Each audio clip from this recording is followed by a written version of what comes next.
পার্বত্য রাঙ্গামাটি জেলার কাউখালী উপজেলার বেতবুনিয়া ইউনিয়নের মনারটেকে পিকআপ এবং সিএনজি চালিত অটোরিকশার সংঘর্ষে এ পর্যন্ত ৫ জনের প্রাণহানির ঘটনা ঘটেছে। আমরা যতটুকু জানতে পেরেছি এখানে কিন্তু ঘটনাস্থলেই ৩ জন নিহত হয়েছেন। তাদের নাম হচ্ছে, একজনের নাম নূর নাহার, তার স্বামীর নাম আব্দুর রহিম।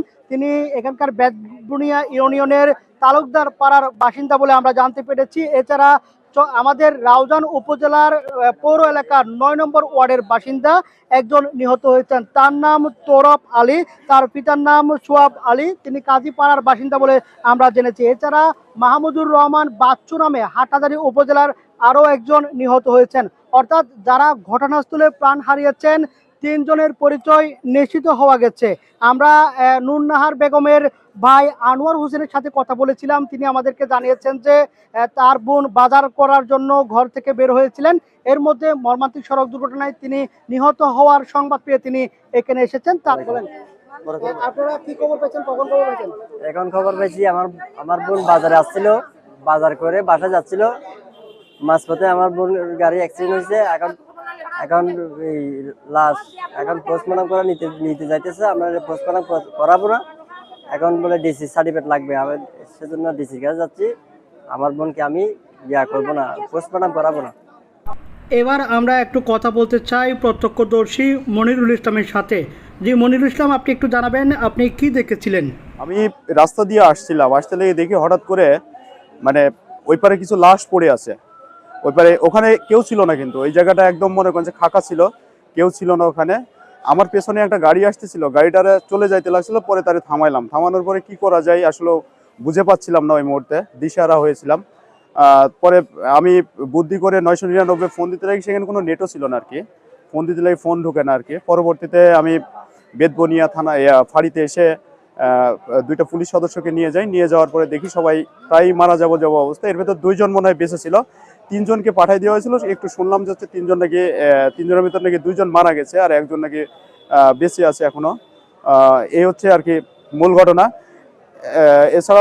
এছাড়াও তাদের যে অবস্থা ছিল খুব করুণ অবস্থা। সবাইকে আমরা চাচ্ছিলাম যে সবাইকে মনে করেন তাদের ঠিকানা নিজ ঠিকানা বের করার জন্য, কোনোভাবেই পাচ্ছিলাম না। এক মুরব্বীর ঠিকানা বেওয়ারিশ হিসেবে মনে করেন ছিল এবং তাকে পরবর্তীতে নাকি শনাক্ত করা হয়েছে।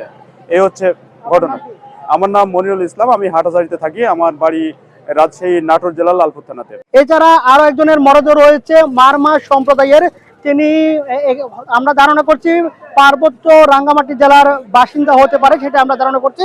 যেহেতু তিনি মারমা সম্প্রদায়ের নারী, তার বয়স হবে 25 থেকে 30 বছর।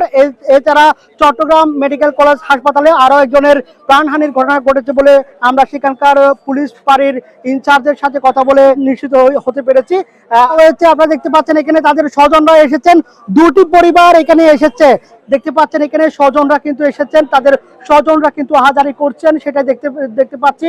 আমরা আপনাদেরকে একটু দেখানোর চেষ্টা করি। দুমড়ে মুছড়ে যাওয়া সে সিএনজি চালিত অটোরিকশার দিকে আপনাদেরকে নিয়ে যাচ্ছি এবং একই সঙ্গে তার পাশে রয়েছে যে পিকআপ ভ্যানটি ধাক্কা দিয়েছিল, অর্থাৎ সংঘর্ষের ঘটনা ঘটেছিল, সেটিও কিন্তু এখানে রয়েছে।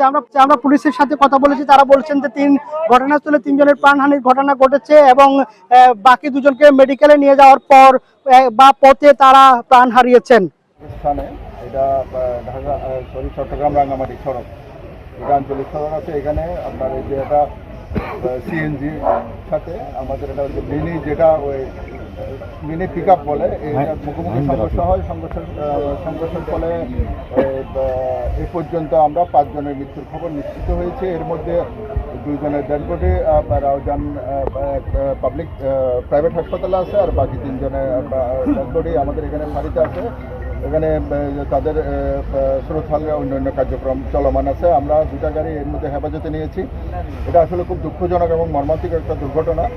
তো অন্যান্য যে আনুষঙ্গিকতা আছে এগুলো আমরা আমাদের ঊর্ধ্বতন কর্তৃপক্ষের সাথে আলোচনা করে পরবর্তীতে যেগুলো আইনগত কার্যক্রম আছে এগুলো চলমান আছে, এগুলো আমরা ইতিমধ্যে গ্রহণ করছি এবং বাকিটাও এটা প্রক্রিয়াধীন রয়েছে।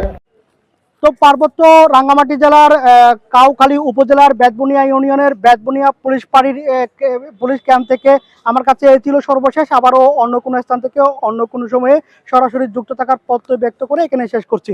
ধন্যবাদ সবাইকে।